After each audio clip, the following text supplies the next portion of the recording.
So Death Battle's on its ninth season, and with a show that has been as influential to me as this one, I thought it would be fun to essentially make my own season of Death Battle. Now, normally this is where I would introduce Nicholas. However, this is Death Battle. He doesn't care. So I actually have a special guest for this one. What's up? Yo, it's Jazzy. Let's go. Thanks for having me. Yo. Well, you are officially the first, I would say, collab, if we don't count Caden as Pikachu, which I count Caden as Pikachu, so you're actually the second one. Wait, the CJ Nebo was a cameo? The greatest cameo known to man. That was for a school project too, by the way. Anyways, how about you take us off? You want to explain how this goes? Oh, yeah. The requirements are I take the even numbers and he takes the odd numbers. And we don't have any Marvel versus DC, and we don't even have a single DC character on here. Yeah, I think the problem with DC is that every single matchup I like for it has happened. Like, the last one was Black Adam Apocalypse, and look what happened with that one. They face stomping good time. Well, I think without further ado, I say let's get going. All right. Woo! So with taking the odd numbers, I had the monumental task of essentially saying, hey, out of the 8 that I chose, what do I think would be the good premiere? So none of them, honestly.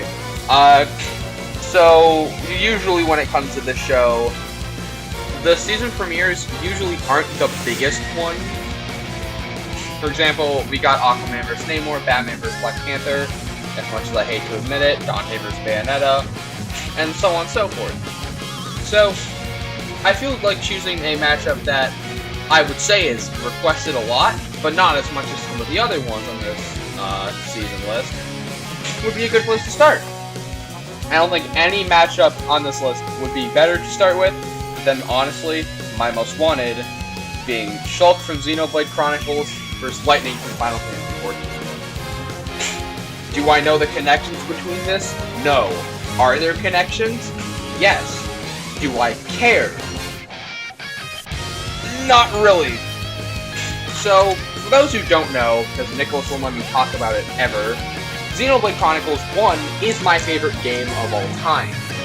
With the story that I love, the location, which, oh my god, and the characters. Specifically, Shulk. And I think that having Shulk on this show would be incredible. In fact, he is my most wanted character for this show. I don't care about his opponent. This is the one I see thrown out the most for Shulk, other than Sora or Trunks. Which, Trunks has silver, and I mean, Sora killed my boy, so I'm kind of miffed. I don't care. So, this one you could easily do in 3D. Shulk's Definitive Edition model trumps everything else that he could have. And with what little I've played of Lightning's game, yeah, the model for that one would be good as well. As for the outcome, as somebody who is very, very biased towards one of the characters, seeing that the community has said that Shulk should win, yay.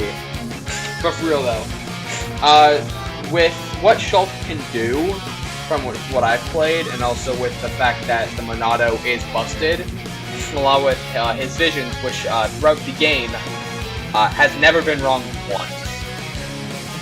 And I don't think Lightning has a counter to that. Then again, like I said, I know nearly nothing about her.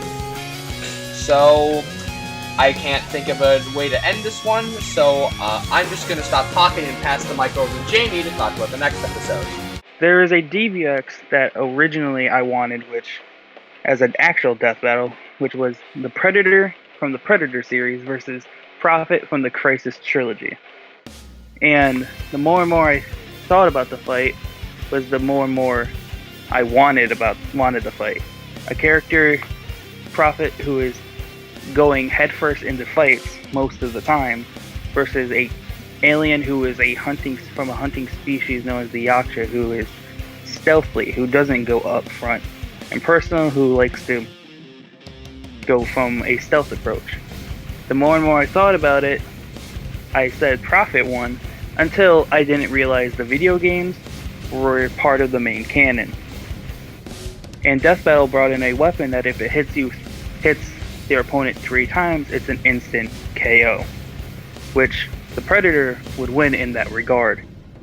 But the fight is pretty close. Prophet would be easily able to hack him because of his suit, but Predator would win with all the gadgets and all the experience of an elder Yaksha. Yeah, so with my last one, I was biased towards one of the characters. This sucks. So Levi Ackerman versus Roy Mustang is a match that I recently started liking, I'd say a few months ago, because I had just gotten into Full Metal Alchemist, and also Attack on Titan. And both of them are my favorite characters from the series. I've been told that this matchup works pretty well. Do I know who wins? No. Do I want any of them to lose? No. I would rather them not kill each other, because I really like these two, honestly.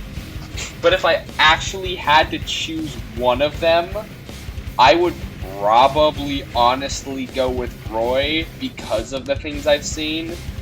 I'd say that Levi might be faster, but then again, I'm also not a versus debater, so I don't know anything. There's not really that much I could say about this episode, other than the fact that I'd rather none of them die. That would be muy bien. Yay. There's an amazing game called Metal Gear Rising, which only one person in the franchise has ever been in death battle. Except for the fact that you don't fuck with this senator. Senator Armstrong versus the 23rd president from JoJo's Bizarre Adventure, Funny Valentine. The main reason I want to see this is just because Senator Armstrong is the funny senator. And the fact that I know he loses this fight, it's just going to be just a full-out meme episode. And the president wins. I'm sad. I'm done. Yeah, it's very depressing that he loses, honestly. Dude, I didn't know what else to add. I didn't know. Not like those Beltway pansies. He played college ball, you know. University of Texas. Dude, I didn't remember everything else he said. What's funny?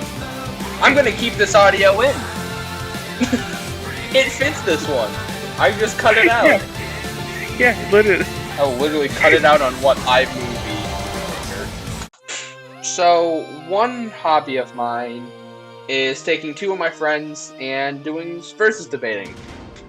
Now, like I said earlier, my experience when it comes to versus debating is a whopping 0, which makes it all the more better with the one matchup I actually did research on, and that being the next one on our list.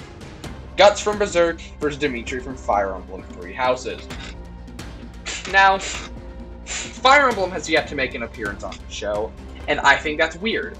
As somebody who honestly kind of cares about Fire Emblem, there's only really 2 characters that I like. Dimitri being my favorite, and Chrom fully for a meme that started back in high school that is somehow still alive for some ungodly reason. Now, the relations are that both have troubled pasts that kind of got, well, like Guts' series implies, kind of go berserk. However, if I had to honestly go with what I've seen, the argument that Guts fights all this stuff on a daily basis would not fly with this one. Because you can't do the Guts versus Nightmare, because I'm pretty sure Nightmare wins that one. Season 2, everybody. Now, for real though, I would probably give while I'm obviously biased towards Dimitri, I would still give this to Dimitri, even if I wasn't. Fire Emblem characters' stats are weird. The stuff he's fought is, I would say, is just on par. Is on par with Guts. And I don't think Guts has dodged light, but I also could very much be wrong. And while Arid Bar would probably break, a scene where Dimitri fully loses his cool, jumps at Guts, and starts stabbing him repeatedly with the broken spearhead of Arid Bar is the only thing I'd really want to see from this matchup as the ending. God, I'm hoping this matchup happens soon. Please, we need Fire Emblem on the show badly. There is a series that I really wanted Death Battle that I got into this year, which was Kamen Rider, and I fell in love with a character called Oma Zio, or Gio if you want to pronounce it the way they say it in the show. And there is a character who I noticed strikes a lot of resemblance, story-wise and for the connection, which is Lord Drakon, who is Tommy Oliver from the Power Ranger franchise. But he calls himself Drakon, so I'm going to be calling him that. Drakon versus Oma was a fight that I wouldn't shut up about. And this fight I did research into, like, I played devil's advocate for both sides. Oma's Gio wins this fight through pure hacks and out-teching him. He has more gear than him and more hacks than him.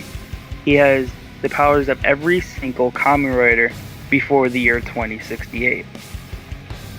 And Lord Drakon underestimates his opponent at the beginning of the fights and everything. He underestimates them. He gets cocky and arrogant, while Oma would actually go for the kill early on in the fight.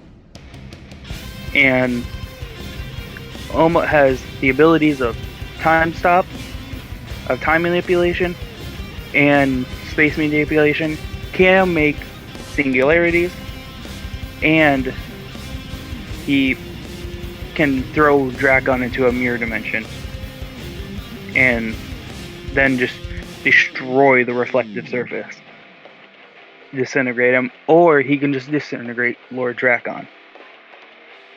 And that will be the only ways for Oma to win.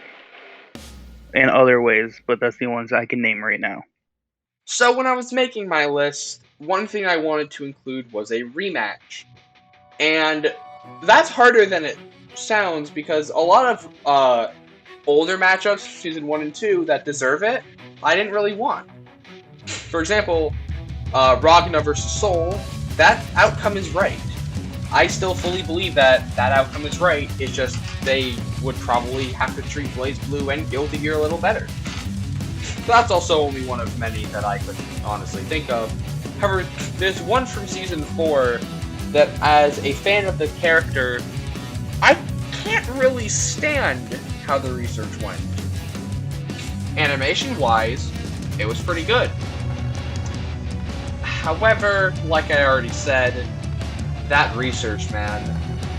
And I didn't think there was any other one I could do other than Virgil versus Sephiroth. So I'm gonna say this now. I do not agree with the research in this episode. As a fan of Devil May Cry and just Sephiroth, I fully do believe that Virgil should win this. With what I've seen the community would say, is that Virgil should be Universe Plus. Do I agree with this? Yes. Because, oh boy, is he totally wall level, guys. Okay, but honestly though, an episode like this, like as big as it was at the time, I think could make a very good reappearance. I would personally say, just fix up the research a bit and update the animation. And with what I've seen some people say is that Virgil should win now with Devil May Cry and Sin Devil Trigger, which is something that he has now, and through scaling to Dante, who is pretty busted, then Virgil should have no way of defeating Sephiroth. And also, while they, I will say one more thing. In their conclusion, while they brought up that that Virgil could not cut through Dante's sword or a normal bazooka, well, I actually have nothing for that. I just want to bring that up. Yeah, just this is the only remaster on this entire list for the reason of that. There is the online thing of, but can he beat Goku? So while I was thinking of a Goku matchup, because I wanted just to put a Dragon Ball character on my half of the list, I was listening to a song, a Dragon Ball song. And that song gave me the inspiration for GT Goku versus Super Goku. And before anyone says anything, GT Goku wins because of the fact that Goku had to train for years and years to use Super Saiyan 3, but everything GT Goku has done is mastered. He mastered Super Saiyan 1, 2, 3, and his strongest form being 4. The strongest form for for Super Goku is his mastered Ultra Instinct. But the reason I'm saying GT Goku wins this fight is because of the fact all of the non-canon movies are canon to GT. And because you see all the movie villains show up in GT. And the fact that he fought Janemba, Broly, Omega Shenron, who all of them have enough power to together or separately to destroy galaxies or the entire Dragon Ball universe of all of Universe 7, but that wasn't a thing in GT. So just the whole Dragon Ball universe. But you can say, oh, Broly from Super has fought Gogeta and they both shattered reality and went to another dimension and then came back. I'm only using Goku. I'm not using Gogeta. Goku lost to Broly, lost to Beerus, lost to Goku Black, and all of the strongest people that he's fought in Super. GT Goku almost beat Omega Shenron before he became Omega Shenron because of the power difference. But the second Omega Shenron showed up, he had to go into Gogeta. And Goku knew that he wasn't going to win this and had to get the help of Vegeta. And Janemba has reality warping powers. When Goku and him fought, Goku literally couldn't beat him unless he fused the Gogeta. But Goku was handling his own by himself in Super Saiyan 3. And this is a Goku that was starting to master Super Saiyan 3, unlike Goku in Super, who has never mastered Super Saiyan 3. GT Goku, all of his attacks are more refined and more mastered, unlike Dragon Ball Super Goku, who is more aiming to get stronger through the God techniques. And he doesn't want to master Super Saiyan anymore, he wants to master Ultra Instinct, so he forgot every other thing that he has in his arsenal to master. Unless you're talking about the Kamehameha, he only mastered that. Yes. the fabled mid-season break. Yeah, the episode that comes back from the mid-season break. Usually these can be good. Season 7, we got Fierce vs. Galaxia. Season 8, we got Batman vs. Iron Man. And this year, we got, well, James Bond vs. John Wick. Which, they're usually very good. So, for this episode, I was thinking, what is the most popular matchup on the Discord server I'm on with my friends? Because that would be a really good one to come back to. And honestly, that's Gru vs. Megamind. What can I say about Gru vs. Megamind that hasn't already been stated before? Could it be the fact that both of these characters would pair very well together? Could it be that their gadgets bounce off each other? Could it even be the fact that we could very much see a few minions perish? I don't know. That last one sounds epic. However, one thing I don't really want to see is one of them go out. As someone who recently just rewatched the Despicable Me movies, including Minions 2, which is also epic, I gotta say I like Gru a lot more than I do now, even though I still very much think that Megamind is a way better movie. So, who would I vote for? Well, Megamind, obviously. I believe that Megamind tanking hits from Metro Man constantly and then Titan easily outclasses anything Gru's survived.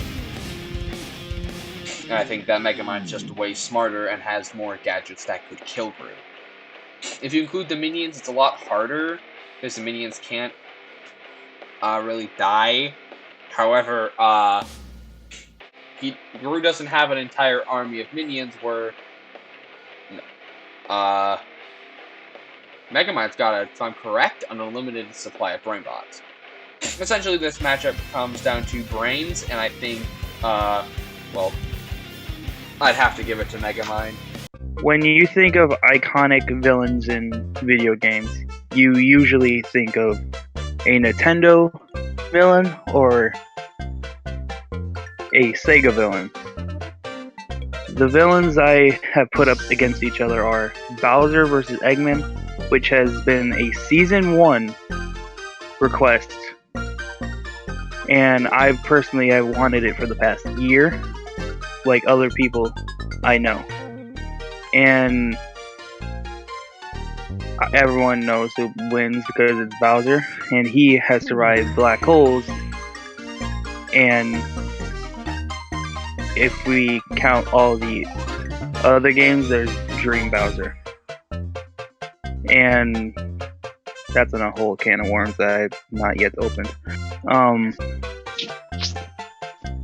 And Bowser wins because you scale him to Mario, who can literally kick a ball and throw a ball, like, to the point where it catches on fire.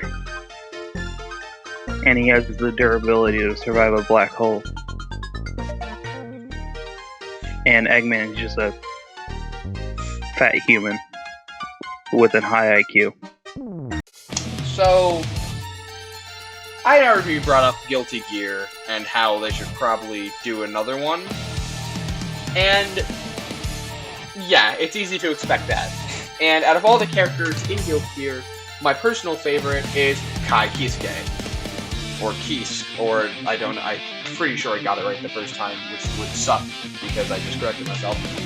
Anyway, Jin from Blaze Blue is a matchup that I've seen thrown around for him. However, I do fully believe that that isn't really as close as you'd expect, and Kai would take it. Which is, like, good, because that's where they want to take it. However, I thought more and more about it, and then I realized there's another character from a JRPG series that I absolutely adore that also uses a lightning sword.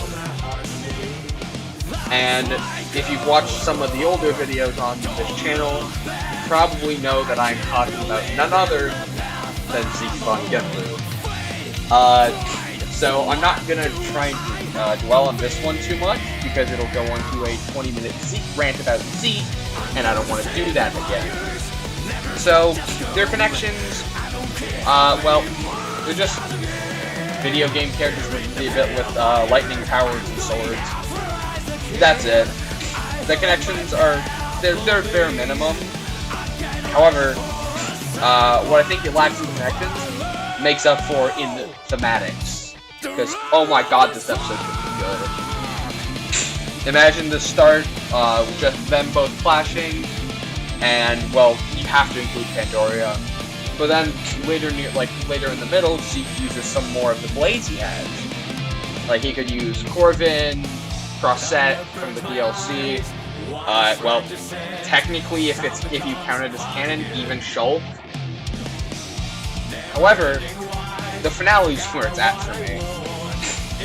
Having Kai access Dragon Install and Zeke actually for once using the Eye of Shining Justice and having both go full all out for one last barrage of attacks would make me scream. As for who wins, it's another case of I'd rather them not fight at all, but if I had to choose honestly one of them, I think Zeke getting launched into essentially orbit and just being fine definitely beats out anything I've seen Kai do. And through scaling to Rex, I fully believe that Zeke would take this. Would not be opposed if Kai somehow won though. Like I said, I love both of them. And this is a fight that I have seen people talk about online that is between two characters who are have hell connections with the devil or demons. It's Spawn from Image Comics versus Marvel Ghost Rider. And what I have seen, Ghost Rider wins this. But personally, I grew up with Spawn more than Ghost Rider. But me doing research as of the day of recording, I forgot Spawn had millions of souls in his body, and Ghost Rider having the penance stare, meaning that the fact of the penance stare would instantly kill Spawn but it's a close fight. Ghost Rider has fought like universe-ending or higher than universe-ending threats. And also, the same goes for Ghost Rider, Spawn. And Spawn would immediately lose once the penance stare has been used. So originally, when talking about this, episode 13 was going to be a Halloween episode, and it was going to be Scarecrow versus Mysterio, because I have full faith that the Halloween episode for Season 9 is going to be Jason vs. Michael. Can't wait for that to be proven either right or wrong. Yahoo! And well, because you should already know that Marvel vs. DC isn't on this list, let alone DC, I decided what's better than two serial murderers from JoJo's Bizarre Adventure and Persona 4. So Kira vs. Adachi is a matchup that I've been told is requested a lot. It would bring back Persona, and it would bring in my personal favorite JoJo villain. As for who wins, after talking a while ago with one of my other friends, we both came to the conclusion that we both think that Kira would win. Yes, Adachi should be stronger. Persona scaling is very weird compared to JoJo stats. However, if you're scaling the stand strength with the actual stand stats comparably, which if you've seen the other JoJo episode or Dio Alucard, you should know that they usually do take that literally. I also do fully believe that Kira is way smarter than Adachi. Yes, Kira had the one scene where he did kind of screw up big time in front of Josuke and Okuyasu. However, that was also one time, or it could be more, it's honestly been a while. And while he did also and while also surviving Star Platinum twice is definitely an impressive feat. Bites the Dust is a very big contender here for him winning. other than the fact that all Adachi really needs to do was learn Kira's name, or, like, know his identity, and he can set Vice the dust off. Add that to the fact that sheer heart attack has no weakness, not even Star Platinum could beat it, and to some extent, Echo's Act 3 wasn't able to either. And then Killer Queen itself is pretty busted as a stand. You get a matchup that definitely goes into more brains than brawn. And if I take that into account, then yeah, I'd say Kira does probably win this. There has been two franchises I really want in Death Battle, which is the Fate franchise and the Data Live franchise. And I thought about putting the two poster girls of each franchise up against each other.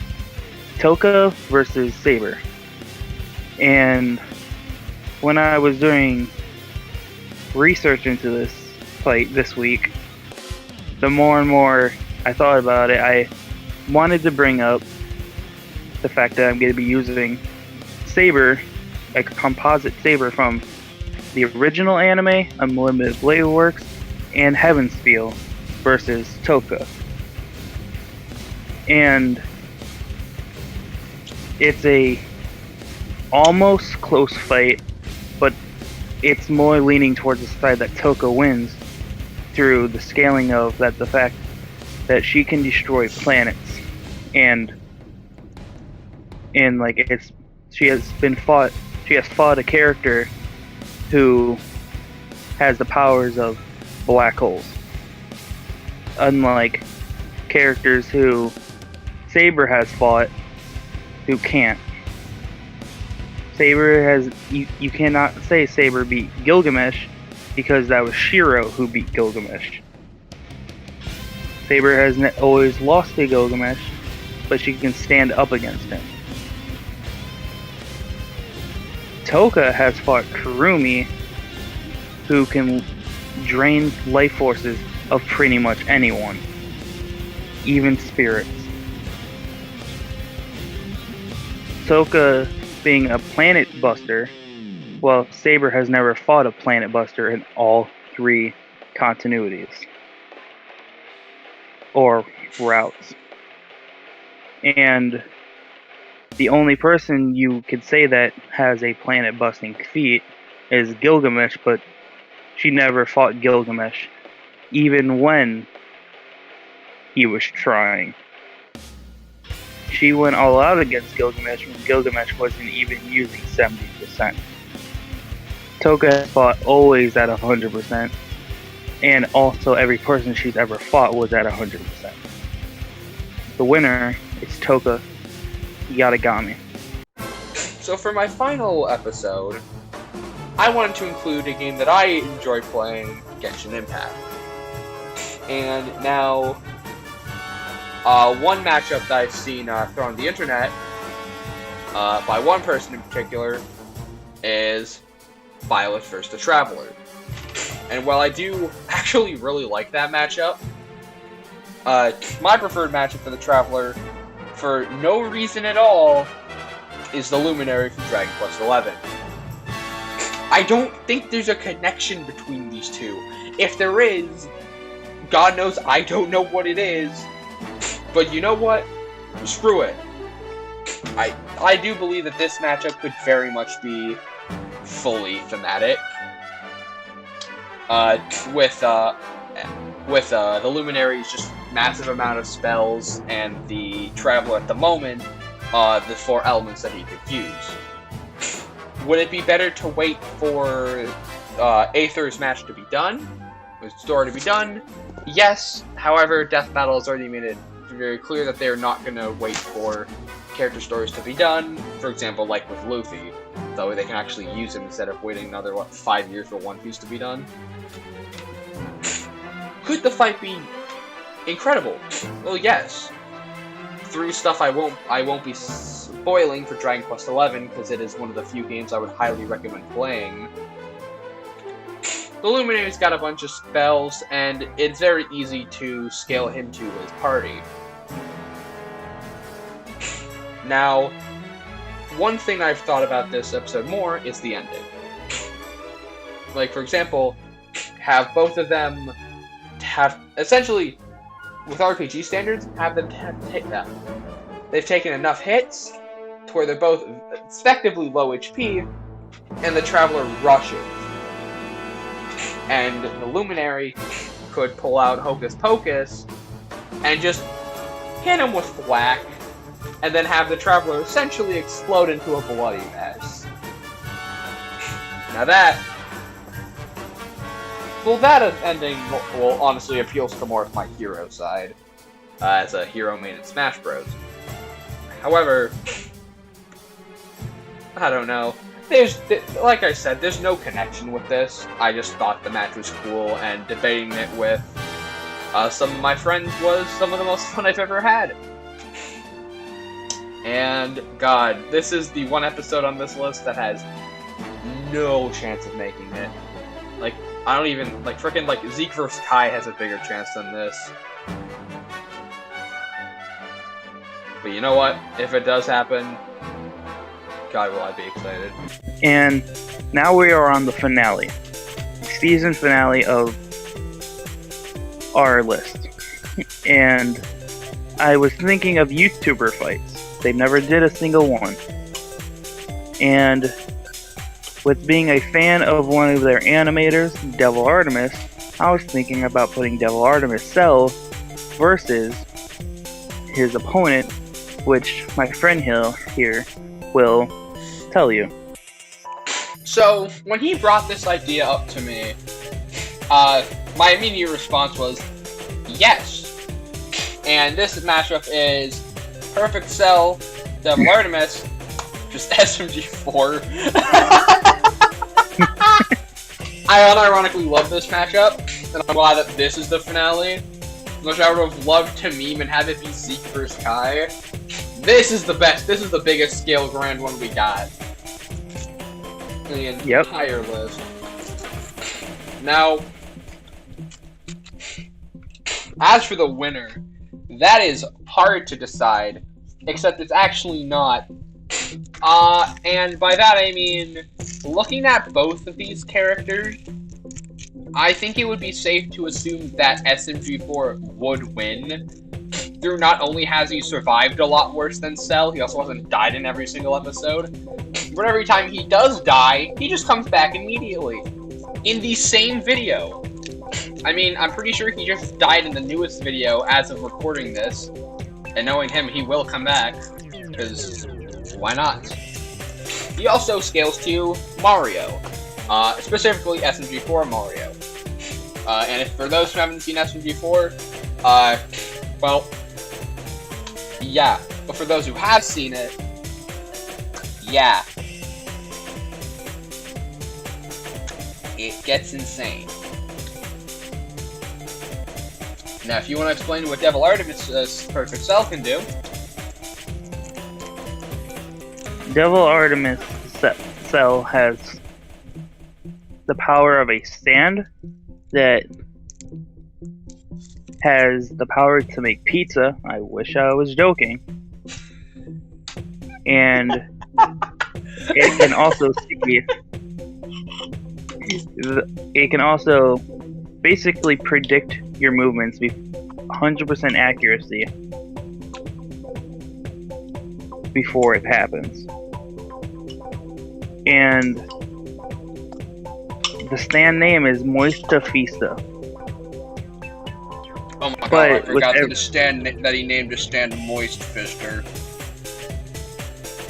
And the other things that he can do is that he has Ultra Instinct, and he basically, I remember Kermit telling Cell this, that is his best friend, that you are the Cell of the Devil Artemis universe. You have the DNA of every fighter. And while I think that is unbelievably impressive, I would still bet on the fact that SMG4's multiversal level feats easily would be able to outclass Perfect Cell. You are right. Regardless or not, it is pretty close. And there you have it. This death battle season is a little different from all the others. As you can tell, there's a lot more video game characters than usual. DC does not exist. Wow. Never has. What's it? Detective Comics. I know Batman, that's it. Exactly, he's shocked. Well, James, thanks for joining us. Or me. Yeah. You're welcome. Thanks for having me. Never again. Damn. Alright, well, I think that is a perfect place to end it. Alright. Then, this has been, Stopford of Nick Mario, and I will see you in the next one.